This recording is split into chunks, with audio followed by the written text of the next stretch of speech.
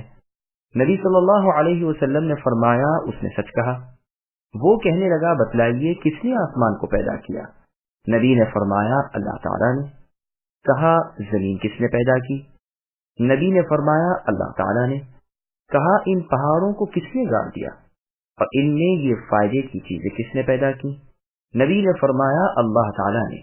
کہا بس آپ کو قسم ہے اس اللہ کی کہ جس نے آسمان و زمین پیدا کیے اور ان پہاڑوں کو گاڑ دیا، اللہ تعالیٰ ہی نے آپ کو اپنا رسول بنا کر بھیجا ہے؟